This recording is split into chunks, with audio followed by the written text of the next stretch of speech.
Tole ashamaa akkam jirtu barattoota. Kun tiitoriyaalii walitti fufaa Gadaaskoor irraa isiniif qophaa'udha. Egaa kaa tiitoriyaliin Gadaaskoor koorsiiwwan barattoota yuunivarsiitii waggaa jalqabaatiif yookaan fireeshmaaniidhaaf yuunivarsiitiiwwan garaagaraa keessatti kennaman bifa gaarii fi haala miidhagaa ta'een kan qopheessee dhiyeessuudha.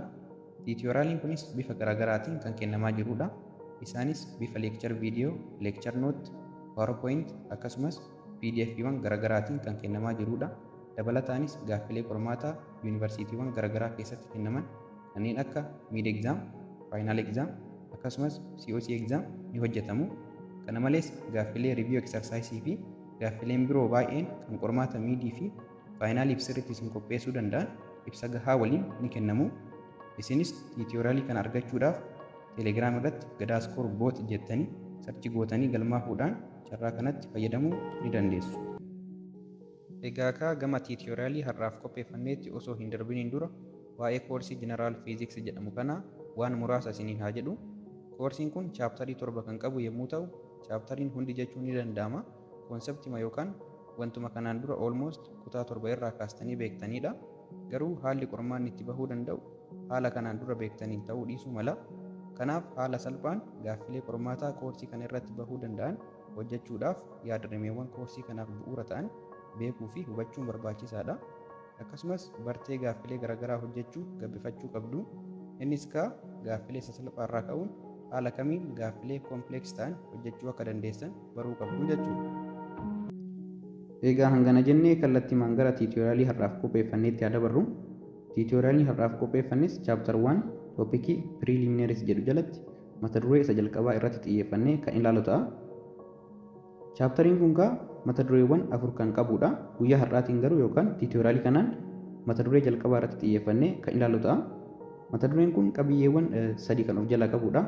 Qabiyyee isa jalqabaa physical quantities jedhu jalatti wanti ilaalu qaamolee fiizikaalaa jechuun maal akka ta'e, bakka meeqatti akka isaan qoodaman akkasumas fakkeenyota isaaniis kan ilaalu ta'a. Qabiyyee isa lammaffaa yookaan SI units, basic and derived units kan jedhu jalatti ammoo yuunitiiwwan waaltaawaa yookaan yuunivarsaal ta'an kan saayintistoonni addunyaa irratti walii galan akkasumas yuunitiiwwan bu'uura ta'anii fi yuunitiiwwan yuunitii bu'uuraatirraa diddiirfaman kanneen akka niwutan kan ilaalu ta'a. Qabiyyee isa sadaffaa jalatti jechuunis conversion of units kan jedhu jalatti ammoo haala kamiin hariiroo yuunitiiwwan waliin qaban fayyadamnee karaa salphaadhaan yuunitii tokko yuunitii birootti akka jijjiiruu dandeenyu kan ilaalu ta'a. Kanaaf gamanumaan gara ibsa bal'aatti haa dabarru. Osoo gara ibsa bal'aatti hin darbiniin dura fiiziksii jechuun maal jechuu akka ta'e haa ilaallu. The word physics comes from original Greek word physis meaning nature. Jechi fiiziksii jedhu jecha biyya Greek physis jedhurraa kan dhufedha. Hiikni isaas uumama jechuudha. Kana jechuun fiiziksiin saayinsii waa'ee uumamaa qoratudha jechuudha. Akkasumas saayinsii gaaffilee maaliif akkasumas akkamiin wantoonni guyyaa guyyaan arginu fakkeenyaaf maaliif wantoonni gara lafaa kufu, maaltu konkolaataan akka socho'u taasisa, gaaffilee kanneen fakkaataniif deebii kan laatudha. Kana jechuun fiiziksii hubachuudhaaf konseptii yookaan wanta inni haasa'u beekuu qabna jechuudha. Ergasiidha kan foormulaa fi kaalkuleeshiniiwwan adda addaatti darbinu jechuudha. Today physics is treated as the base for science and have various applications for the ease of life. Asirratti wanti hubachuu qabdan base for science yogguu jennu saayinsiiwwan damee garaagaraa keessatti argaman beekumsa fiiziksii kanneen barbaadanidha jechuudha yookaan beekumsi fiiziksii kan isaan barbaachisudha. Fakkeenyaaf baayoloojiin damee baayoofiiziksii jedhamu of jalaa kan qabudha. Kunis yookaan dameen kunis X-ray fayyadamuudhaan istiraakcharii yookaan caasaa molekiilii kan adda baasuuf itti fayyadamudha jechuudha. Akkasumas have various applications for the ease of life yogguu jennu appilikeeshinoota jiruuf jireenya guyyaa guyyaa keenya jijjiiruu yookaan fooyyessuu danda'an kan hammatedha yookaan kan qabudha. Fakkeenyaaf ispoortii yoo fudhannee kan ilaalu ta'e sochiin kan fayyadu ga'umsa atileetii akka qabaannu yookaan goonfannu nu taasisa. Ga'umsa kana qabaachuu kan dandeenyu yommuu beekumsa fiiziksii qabaannedha. Kana jechuun baayomekaaniksii fi sochiin maal akka ta'an erga hubannedha jechuudha. Akkasumas fiiziksiin kalaqa elektirooniksiiwwan garaagaraa irratti qooda ni qaba. Kan biraan physics deals with matter in relation to energy and the accurate measurement of natural phenomenon. Akkasumas fiiziksiin hariiroo maatariin anniisaa waliin qabu kan qo'atudha. Maaliif yoo jenne maatarii fi anniisaan hidhata hundee kan waliin qabanidha. Keessattuu equationii fiizistii biyya Jarman energy is equals to mass times speed of light square kan jedhu kan Equation kanarraa wanti hubannu maal hubanna? Hangi xiqqaan gara anniisaa guddaatti jijjiiramuu akka danda'udha. Sababa speed of lightiin jechuudha. Kanaaf maatarii fi anniisaan wanta interrelated yookaan hidhata qabanidha jechuu ni dandeenya. Kana malees anniisaa fi maatariin uumama yuunivarsiitii yookaan hawaa sheep warreen godhuu danda'anidha. Kana jechuun maal jechuudha? Hariiroo maatarii fi anniisaan waliin qaban kan hubannu osoo ta'e haaluma salphaadhaan addunyaa kanarratti wanta ta'aa jiru beekuu yookaan ibsuu ni dandeenya jechuudha. And the accurate measurement of natural phenomenon akkasumas uumama jiru akkamiin safara sirrii ta'een safara kan jedhus ni hubataa jechuudha fiiziksiin. Waan kana ta'eef uumama haala salphaan akka hubannuuf nu gargaara jechuudha. Thus physics is inherently a science of measurement. Kanaaf fiiziksiin saayinsii safaraati jedhama. The fundamentals of physics form the basis for the study and the development of engineering and technology. Base for science. Fiiziksiin karaalee garaagaraatiin guddina injineringii fi teeknooloojiidhaaf bu'uuradha. Kana jechuun addunyaa riil ta'e yookaan addunyaa dhugaa ta'e karaa salphaan hubachuuf nu gargaara jechuudha. Fakkeenyaaf giraavitii yookaan humna harkisa lafaa yoo ilaalle wanti hubachuu dandeenyu maalidha? Maaliif pilaanetoonni aduurra akka naanna'an? Akkamiin meeshaaleen yookaan wantoonni gara lafaa kufuu yookaan bu'uu danda'an kan jedhu ni hubanna. Kanaaf fiiziksiin the mother of all science jechuu ni dandeenya. Haadha saayinsiiwwan hundaati jechuu ni dandeenya. Inni biraan measurement consists of the comparison of an unknown quantity with a known fixed quantity. Safara yogguu jennu gocha qaama hamma isaa hin beekne tokko hamma isaa baruudhaaf qaama beekamaa ta'een yookaan dhaabbataa ta'een safaruudha. Fakkeenyaaf dheerina iddoo kanaa hanga iddoo kanaa jiru baruu yogguu barbaanne meetira fayyadamna yookaan seentimeetira fayyadamuu dandeenya. Garuu akkanumatti ilaallee dheerina iddoo kanaa hanga iddoo kanaa jiru meetira fakkeenyaaf meetira 7 jennee murteessuu dandeenya. Garuu meetirri kun yookaan safarri kun sirrii ta'uu dhiisuu danda'a. Kanaafuu safara jechuun gocha tilmaamatii miti jechuudha. Gocha maaliiti? Gocha qaama beekamaan safarruudha. Fakkeenyaaf meetira fayyadamnee dheerina iddoo kanaa hanga iddoo kanaa jiru meetira 2 jennee murteessuu dandeenya. Garuu meetira fayyadamneeti. Meetirri qaama hammi isaa beekamu yookaan noun fixed quantity isa jedhamudha. Wanti safaruu barbaanne kun ammoo qaama hammi isaa hin beekamnedha yookaan hamma isaa baruudhaaf meetira fayyadamneetiin hamma isaa beekna jechuudha saaluma salphaadhaan. Kanaafuu meetirri akka noun fixed quantity nu fayyada. Wanti kun ammoo dheerinni iddoo kanaa hanga iddoo kanaa jiru ammoo unknown quantity yookaan qaama hin beekamnedha. Dheerinni isaa qaama hin beekamnedha jechuudha. The quantity used as the standard of measurement is called unit. Akkuma fakkeenya kanarratti argaa jirtan dheerina isaa shallaguudhaaf meetira fayyadamne asitti safartuun meetiradha. Kanaafuu wantoota garaagaraa safaruudhaaf standardiin fayyadamnu maalidha? Unit jedhama yookaan safartuu jedhama jechuudha. Inni biraan physical quantities qaamolee fiizikaalaa. Physical quantity is a quantifiable or assignable property ascribed to a particular phenomenon or body. Qaama fiizikaalaa yoo jennu qaama hammi isaa yookaan ammaawuntiin isaa lakkoofsaan ibsamuu danda'udha. Fakkeenyaaf hanga qaama tokkoo yookaan fudhannee ilaallu yogguu ta'e mee hanga konkolaataa tokkoo kan fudhannee ilaallu yoo ta'e konkolaataan tokko hangi isaa kiloogiraama hangana jennee kan murteessuu dandeenyu maal fayyadamneeti? Yuunitii garaagaraa fayyadamneeti. Kana jechuun ammoo konkolaataan kun qaama fiizikaalaati jechuudha. Qaama fiizikaalaa kan hamma isaa yookaan ammaawuntii isaa gara lakkoofsaatti deebisnee ibsuu dandeenyeerra jechuudha. Kanaafidha yuunitiiwwan garaagaraas kan nu fayyadan. Physical quantity kan jedhamu kun bakka lamatti qoodama. Qaamolee fiizikaalaa bu'uuraa akkasumas qaamolee fiizikaalaa diriirfamoo jedhamanii bakka lamatti qoodamu. Tokko tokkoon haa ilaallu. Basic physical quantities. Basic quantities are the quantities which cannot be expressed in terms of other physical quantities. Qaamolee fiizikaalaa bu'uuraa yogguu jennu yookaan basic physical quantities yogguu jennu qaamolee quantitiiwwan biraatiin ibsamuu hin dandeenyedha. Fakkeenyaaf leengizii fudhannee kan ilaallu yogguu ta'e yookaan maasii akkasumas taayimii fudhannee kan ilaallu yoo ta'e yuunitiiwwan mataa isaanii kan ittiin ibsaman ni qabu. Fakkeenyaaf leengiziin meetiraan ibsama akkasumas maasiin kiloogiraamaan ibsama kan mataa isaatii jechuudha. Akkasumas taayimiinis yeroonis sekondiidhaan ibsama. Sababa kanaaf qaamoleen fiizikaalaa bu'uura qaamolee qaama biraatiin ibsamuu hin dandeenye wanti jedhamaniif. Inni biraan ammoo derived physical quantities. Derived quantities are quantities that can be expressed in terms of fundamental quantities. Basic jechuu ni dandeettani. Qaamolee safaramoo diriirfamoo yogguu jennu yookaan derived physical quantities yogguu jennu qaamolee qaama biraatiin yookaan basic ta'aniin ibsamuu danda'a yookaan expressed ta'uu danda'anidha. Fakkeenyaaf Eeriyaa fudhannee kan ilaallu yoo ta'e eeriyaa is equals to width times length times width dha. Eeriyaan kun yookaan bal'inni kun maaliin ibsamaa jira? Lengthii akkasumas width dhaan kan inni ibsamaa jiru. Lengthiin maaliidhaan shallagama? Meetira. Akkasumas widthiinis meetiraan shallagama. Kanaaf yuunitiin eeriyaa maal ta'uu danda'e? Meetira square ta'uu danda'edha jechuudha. Kana jechuun yuunitiiwwan bu'uura lamarraa walitti dhufeeti kan yuunitii meetira square jedhamu kan nuuf kennuu danda'e. Kanaafuu eeriyaan yuunitii mataa isaa hin qabu jechuudha. Yuunitiiwwan bu'uuraatirraa yookaan yuunitii bu'uuraatiin kan ibsamudha jechuudha. Akkasumas vooliyoomii kan fudhannee ilaallu yoo ta'es vooliyoom meetir kiiyubiidhaan kan inni ibsamu. Deensitii yoo ilaalle immoo kiiloogiraam per meetir kiiyub. Deensitii yookaan rukkinni kun qaama fiizikaalaa hangaa fi dheerina ta'een ibsamuu danda'a jechuudha. Yuunitiiwwan hangaa fi yuunitiiwwan dheerinaatiin kan ibsamudha jechuudha. Kana jechuun yuunitii mataa isaa danda'e hin qabu jechuudha. SI units, basic and derived units. Yuunitiiwwan waaltawaa ta'an akkasumas yuunitiiwwan qaamolee safaramoo bu'uuraa fi qaamolee safaramoo diddiirreeffamoo ni ilaalla. Basic quantities and their SI units. Qaamolee safaramoo bu'uuraatii fi yuunitiiwwan isaanii haa fudhannee ilaallu. Akkuma beekamu qaamoleen safaramoo bu'uuraa torbatu jiru. Isaanis length, mass, time, electric current, temperature, luminous intensity akkasumas amount of substance kanneen jedhamanidha. Qaamoleen kunniin yuunitiiwwan mataa isaanii danda'an kan qabanidha yookaan SI unit kan jedhamu yuunitii waaltaa mataa isaanii kan qabanidha. Fakkeenyaaf lengthii fudhannee kan ilaallu yogguu ta'e yuunitii waaltaa isaa meetira. Yuunitiiwwan waaltaa hin ta'inis kan biraas ni qaba. Kanneen akka seentimeetir, miilimeetir kanneen jedhaman ni qaba. Akkasumas maasiis fudhannee kan ilaallu yoo ta'e yuunitii waaltaawaan isaa kiiloogiraama yookaan keejiidhaan kan bakka buusnu.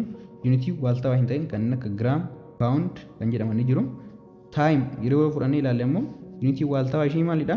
Sekondiidha yookaan SI-dhaan kan bakka buusnu. Inni biraan qaamoleen bu'uuraa inni biraan immoo electric current. Electric currentiin yuunitii waaltaawaa isaa ampeeriidha. Temperatureis kan ilaallu yogguu ta'e immoo yuunitii waaltaawaan isaa keelvinidha. Luminous intensity kandeellaadha. Amount substance moolidha jechuudha yuunitii waaltaawaa isaa. Inni biraan derived quantities and their SI units. Qaamolee safaramoo diddiirreeffamoo yookaan derived ta'anii fi yuunitiiwwan waaltaawaa isaanii haa ilaallu. Akkuma beekamu yuunitiiwwan waaltaa qaamolee safaramoo diddiirreeffamoo maalirraa kan dhufedha? Yuunitii qaamolee safaramaa bu'uuraatirraa kan dhufedha. Akkasumas qaamoleen safaramoo diddiirreeffamoo kanneen jedhaman kun baay'eedha. Isaan keessaa muraasa haa ilaallu. Eeriyaa fudhannee kan ilaallu yogguu ta'e yookaan bal'ina fudhannee kan ilaallu yogguu ta'e eeriyaa is equals to length times width dha. Akkuma beekamu eeriyaan yuunitii mataa isaa danda'e hin qabu. Kana jechuun yuunitiin isaa yuunitii qaamolee bu'uuraatirraa dhufedha jechuudha. Fakkeenyaaf lengziin yuunitiin isaa meetira. Akkasumas width yookaan dalgeen yuunitiin isaa meetira. Kanaafuu eeriyaan yuunitii meetira square jedhamu argachuu danda'a jechuudha asirraa. Akkasumas velocity yookaan ariitii fudhannee kan ilaallu yogguu ta'e velocity is equals to maalidha? Displacement over time dha. Displacementii maaliin shallagama? Meetiraan shallagama. Akkasumas yeroon yookaan taayimii maaliin shallagama? Sekondiidhaan shallagama. Kanaafuu yuunitii meetir per sekond jedhamu argachuu danda'a jechuudha velocitiin asirraa. Kanaafuu velocitiin yuunitiiwwan qaamolee bu'uuraa lamarraa yuunitii meetir per sekond jedhamu argatee jechuudha. Akkasumas forces kan fudhannee ilaallu yogguu ta'e force is equals to mass times acceleration dha. Mass yogguu jennu egaa kiiloogiraamaan kan inni shallagamu. Akkasumas acceleration yogguu jennu accelerationin velocity over time dha. Velocity jechuun ammoo displacement over time dha. Kana jechuun maal jechuudha? Displacement over time square ta'a jechuudha. Displacementiin maaliin shallagama? Meetiraan shallagama. Akkasumas yeroon ammoo sekondiidhaan shallagama. Square wanta qabuuf square goonaa jechuudha. Haala kanaan accelerationin unity meter per second square jedhamu qaba. Kanaafuu forcein kilogram times meter per second square dha jechuudha unitiin isaa. Kana jechuun ammoo niwutanidha wal qixa. Akkuma asirratti argaa jirtan kiloogiraama yogguu ilaalle unitii hangaati. Meetira yogguu ilaalle ammoo unitii dheerinaati. Sekondii yogguu ilaalle ammoo unitii maaliiti? Unitii taayimii yookaan unitii yerooti. Kana jechuun foorsii wanti jedhamu kun qaamolee bu'uuraa sadii irraa dhufee jechuudha. Inni biraan conversion of units. To convert a quantity from one unit to another hamma yookaan amount qaama tokko unit tokkorraa unit birootti jijjiiruudhaaf maal gochuu qabna? Multiply by conversion factors. Conversion factor kanneen jedhamaniin baay'isnaa jechuudha. Fakkeenyaaf amma mee asirratti ilaallu hariiroo meetiraa fi seentimeetira qaban fayyadamnee haaluma salphaadhaan gaafii tokko mee haa ilaallu. Meetiri tokko akkuma beekamu seentimeetira 100, meetiri 3 ammoo seentimeetira meeqa ta'uu danda'a jedhamnee haala kanaan kan gaafatamu yogguu ta'e haala kamiin hojjechuu dandeenya? Hariiroo meetiraa fi seentimeetira waliin qaban kana fayyadamnee haaluma salphaadhaan dalaguu ni dandeenya. Meetiri tokko seentimeetira 100 kan nuuf kennu yogguu ta'e meetiri 3 ammoo seentimeetira meeqa nuuf kenna jennee meexaadhaan bakka haa buusnu. Ergasii qaxxaamura erga baay'isnee booda haaluma salphaadhaan deebii argachuu dandeenya jechuudha. Fakkeenyaaf 1 meetir times x is equals to 3 meetir. Amma kan barbaadaa jirru gatii xaati yookaan x seentimeetiriidha kan barbaadaa jirru. Kanaafuu x kophaatti hambifachuudhaaf 1 meetir gamaa gamana ni hirraa jechuudha. 1 meetir 1 meetiriidhaaf gamaa gamana ni hirraa. Ergasii x is equals to meeqa nuuf kenna? Seentimeetira 300 nuuf laata jechuudha. Haaluma salphaadhaan haala kanaan hariiroo isaan waliin qaban fayyadamnee yookaan conversion factorii isaanii fayyadamnee deebii argachuu dandeenya jechuudha. Mee gaafii isa biraa tokkos haa ilaallu. Length 0.02 inch 0.02 inch can be converted into SI unit in meters. Gara meetiraatti yogguu jijjiiramu meeqa nuuf laata jechuu barbaadeeti. Akkuma beekamu meetiraa fi inchiinis yuunitiiwwan dheerinaati. Garuu SI unit kan jedhamu meetiradha. Kanaafuu gaafii kana haaluma salphaadhaan dalaguudhaaf dirqama hariiroo inchiin meetira waliin qabu beekuu qabna jechuudha. Inchiin tokko gaa akkuma beekamu meetira meeqa? Meetira duwwaa tuqaa duwwaa 254dha. Hariiroo kana fayyadamnee gaafii kana haaluma salphaadhaan dalaguu ni dandeenya. Ergasii iddoo kanatti haala kanaan erga barreeffannee booda inch is equals to meetira xaanuuf kenna haa jennu. Ergasii kiriis kiroosii qaxxaamura erga baay'isnee booda haaluma salphaadhaan deebii argachuu ni dandeenya. Mee qaxxaamura haa baay'isnu. 1 inch times x is equals to 0.02 inch times 0.0254 meetir. Kanaafuu asitti xaa kana kophaatti hambifachuu qabna. 1 inchiidhaaf irra jechuudha. Both side gamaa gamana jechuudha. 1 inchiidha erga hirree booda xiin keenya kophatti nuu hafa. Ergasii 1 inchiidhaan erga badee booda deebii meeqa nuuf laata jechuudha? 0.0000508 meetira nuuf laata jechuudha. Lakkoofsa kana karaa biraatti illee ibsuu ni dandeenya. Walqixa ta'a 5.08 times 10 the power of tuqaa deesimaalii kana gara mirgaatti waan oofneef 1 2 3 4 10 the power of -4 jenna jechuudha. Haala kanaanis ibsuu ni dandeenya. Kana jechuun maal jechuudha? 0.02 inchiin meetira meeqaan walqixa jechuudha? Meetira 5 tuqaa duwwaa 8 times 10 the power of -4 dhaan walqixa jechuudha. Kanaafuu gaafilee haala kanaan isiniif kennaman haala salphaadhaan akkanatti hojjechuu ni dandeessu. Hariiroo yuunitiiwwan bu'uuraa waliin qaban yookaan unit conversion of basic quantity kanneen jedhaman teebilii 1.3 irra ilaaluu ni dandeessu. Viidiyoon kun kan isiniif qophaa'e Gadaa Iskoor tuutooriidhaani. Viidiyoo guutuu gosoota barnoota hundaaf chaaptarii hunda irratti isiniif qopheessan argachuuf akkasumas nootiiwwan dubbisanii hubachuudhaaf mijatoo ta'anii fi gaafilee shaakallii boqonnaa hunda irratti dabalataanis qormaatawwan miidii faayinaalii fi COC isiniif hojjechuudhaan qormaataaf kan isin qopheessan Gadaa Iskoor tuutoriyaal kilaas irratti galmaahuudhaan argachuu ni dandeessu. Galmaahuudhaaf teelegiraam bootii isaanii @Gadaa Iskoor boot fayyadamuu ni dandeessu. Activities gaafii jalqabaa kana maal jedha? A common Ethiopian cities speed limit is 30 km/h. What is this speed in miles per hour? Speediin kun mile per hour dhaan meeqa ta'uu danda'a jedha. Gaafii kana hariiroo maayilii fi kiiloomeetirri waliin qaban fayyadamne haaluma salphaadhaan dalaguu ni dandeenya. Akkasumas gaafii lammaffaa maal jedha? How many cubic meters are in 250,000 cubic centimeters?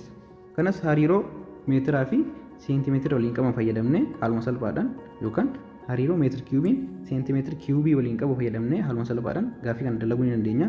Akkasumas gaafii sadaffaa maal jedha? The average body temperature of a house cat is 101.5 degree Fahrenheit.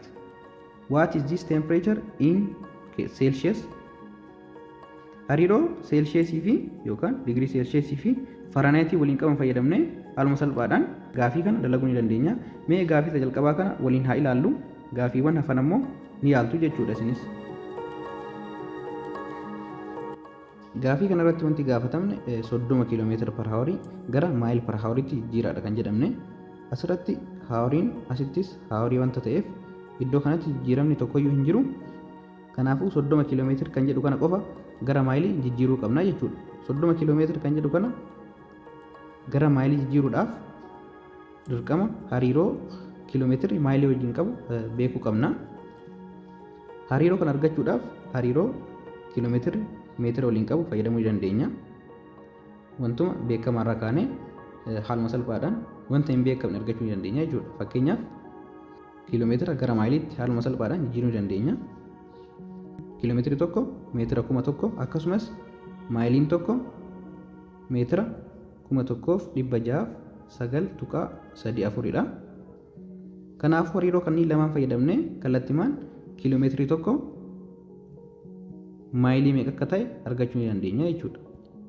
Akkamiin kan jedhu ammoo haa ilaallu. Asitti kiiloomeetirii tokko meetira 1000 wal qixaadha.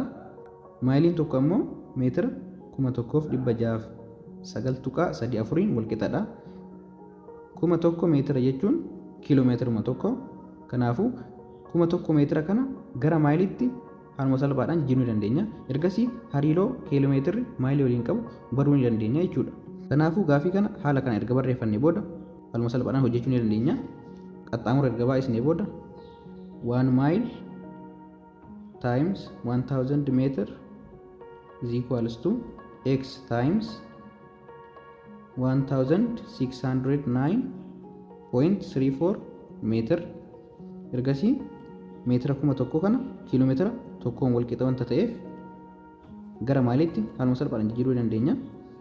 Akkamiin kan jedhu ammoo x kan jedhu kana kophaatti hambisnee baruu ni dandeenya. Gama lamaanuu 1609.34 meetira kan jedhuuf haa hirru. 1609.34 meetira kun asitti waliin kan baddu ta'a. Ergasii xaan keenya meeqa nuuf kenna? Duwwaa tuqaa 62 maayilii nuuf kenna jechuudha. Xaa jechuun maal jechuudha? Xaan meetira 1000 wal qixadha. Kana jechuun meetira 1000 jechuun ammoo kiiloomeetira tokko jechuudha. Kana jechuun hariiroo maayilii fi kiiloomeetira waliin qabu haaluma salphaan baruu dandeenyeerra jechuudha. Ergasii hariiroo 30 kiiloomeetirri maayilii waliin qabu haa ilaallu. Tokko kiiloomeetirri maayilii duwwaa tuqaa 62 as jalatti 30 kiiloomeetira jennee haala kanaan erga barreessinee booda maayilii xaanuuf kennaa jennu fakkeenyaaf. Ergasii qaxxaamura ni baay'isna.